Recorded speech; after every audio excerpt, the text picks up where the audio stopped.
Assalamualaikum warahmatullahi wabarakatuh. Perkenalkan, nama saya Jimmy Dimas Saputra dengan nomor NIM F1C225054, Fakultas Sains dan Teknologi Prodi Matematika. Tugas UTS Biologi dari dosen pengampu Bapak Ade Adriadi, SSI, MSI, mengenai keanekaragaman hayati. Berikut penjelasannya.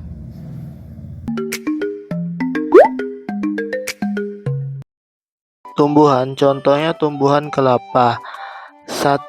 Pengertian keanekaragaman hayati tumbuhan adalah seluruh variasi atau perbedaan yang memiliki oleh tumbuh-tumbuhan yang ada di bumi.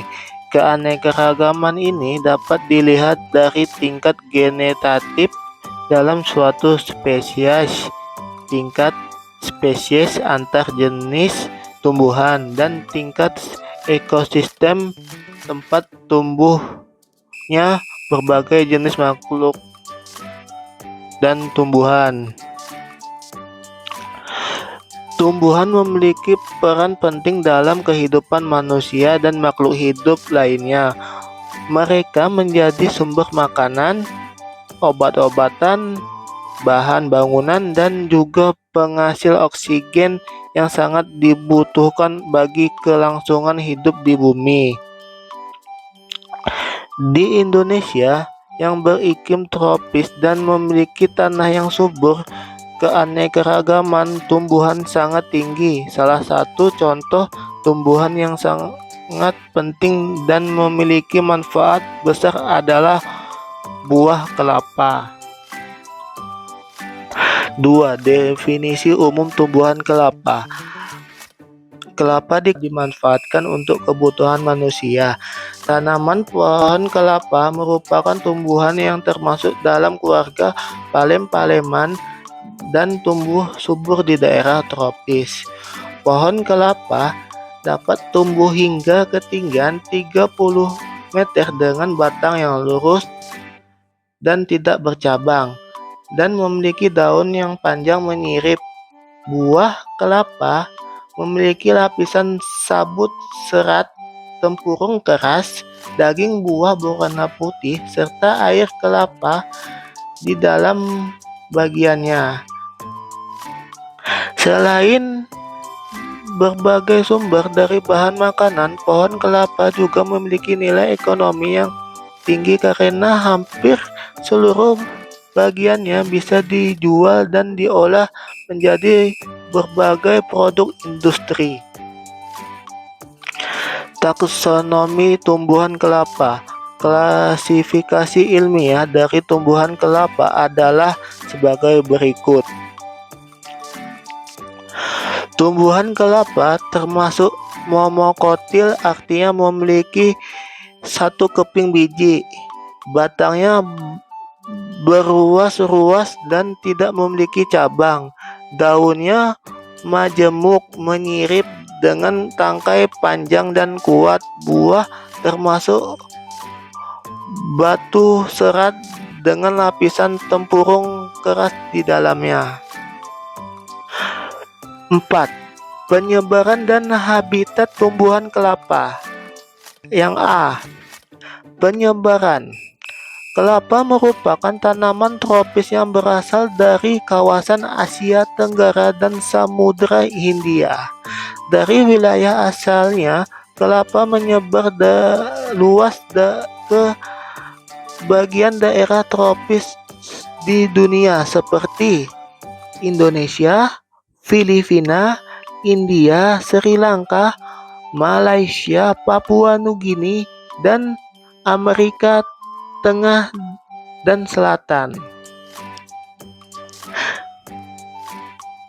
Indonesia sendiri merupakan salah satu produsen kelapa terbesar di dunia karena kondisi iklimnya sangat sesuai dengan pertumbuhan tanaman ini. Yang B. Habitat. Kelapa tumbuh baik di daerah yang memiliki ciri ciri lingkungan sebagai berikut. Yang pertama, iklim tropis dengan suhu rata-rata 25 sampai 32 derajat Celcius. Yang kedua, curah hujan tahunan antara 1.200 sampai 2.500 mm. Tanaman kelapa banyak ditemukan di daerah pantai atau pesisir karena memiliki toleransi tinggi terhadap salinitas garam. Akar serabut kelapa juga berfungsi baik dengan menjaga kestabilan tanah dan mencegah abrasi pantai. 5. Struktur dan morfologi tumbuhan kelapa. Yang A. Akar. Akar memiliki serabut yang menyebar luas di sekitar batang dan termasuk di dalam tanah hingga kedalaman 3-4 meter. Akar ini berfungsi menyerap air dan unsur hara sekaligus memperkuat posisi batang agar tidak mudah roboh. Yang B. Batang. Batang kelapa berbentuk silindrisis, tegak lurus, tidak bercabang dan berruas-ruas. Batang bagian luar keras dan kuat, sedangkan bagian dalam lebih lunak. C. Daun. Daun kelapa termasuk daun majemuk menyirip, panjangnya bisa mencapai 5-6 meter dan daun muda disebut janur. Biasa digunakan untuk kebutuhan upacara adat dan hiasan atau membungkus makanan tradisional. Yang D. Bunga. Bunga kelapa muncul di ketiak daun dalam bentuk tandan.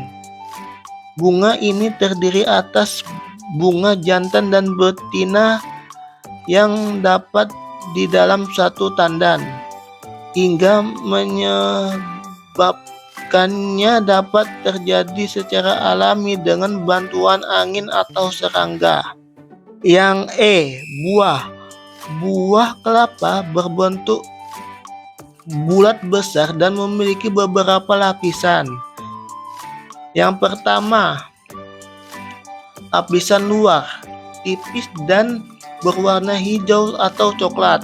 Yang kedua, sabut tebal dan berserat. Yang ketiga, tempurung keras melindungi bagian dalam buah. Yang keempat, daging buah berwarna putih mengandung minyak dan karbohidrat. Yang kelima, air kelapa. Cairan bening di dalam buah kayak mineral dan elektrolit alami. 6. Manfaat dan kegunaan setiap bagian tumbuhan kelapa. Bagian tumbuhan dan manfaatnya. Yang pertama, akar. Akar digunakan sebagai obat tradisional untuk penyakit diare, demam, dan gangguan ginjal. Yang kedua, batang. Batang dimanfaatkan sebagai bahan bangunan jembatan atau tiang rumah. Yang ketiga, daun. Daun muda atau janur digunakan untuk hiasan upacara atau anyam ketupat dan pembungkus makanan. Yang keempat, bunga. Bunga menghasilkan nira yang dapat diolah menjadi gula merah atau cuka. Buah kelapa bagian paling banyak digunakan. Yang pertama, serabut. Serabut untuk tali, keset, sikat, media tanam, dan bahan buatan. Yang kedua, tempurung. Tempurung bisa digunakan untuk arang aktif dan kerajinan tangan. Yang ketiga, daging buah. Daging buah diolah menjadi santan, minyak kelapa, dan tepung kelapa. Yang keempat, air kelapa. Minuman alami yang menyegarkan, mengandung elektrolit dan baik untuk kesehatan ginjal dan tubuh. Yang kelima, biji. Biji dapat menjadikan kelapa baru atau bila masih muda dikenal sebagai kopior yang memiliki nilai jual tinggi. 7. Nilai ekonomi dan ekologis tumbuhan kelapa. Kelapa memiliki nilai ekonomi yang tinggi karena menjadi komoditas ekspor yang penting di Indonesia. Produk turunnya seperti minyak kelapa, santan, arang aktif. Selain itu, kelapa juga memiliki fungsi ekologis, yaitu menahan kestabilan tanah dan memberikan tempat hidup bagi hewan seperti burung, serangga, dan kadal. Kesimpulan, tumbuhan kelapa merupakan salah satu contoh keanekaragaman hayati tumbuhan tropis yang sangat bermanfaat bagi kehidupan manusia. Sekian dari saya, terima kasih. Mohon maaf bila ada kesalahan kata saya akhiri. Wassalamualaikum warahmatullahi wabarakatuh.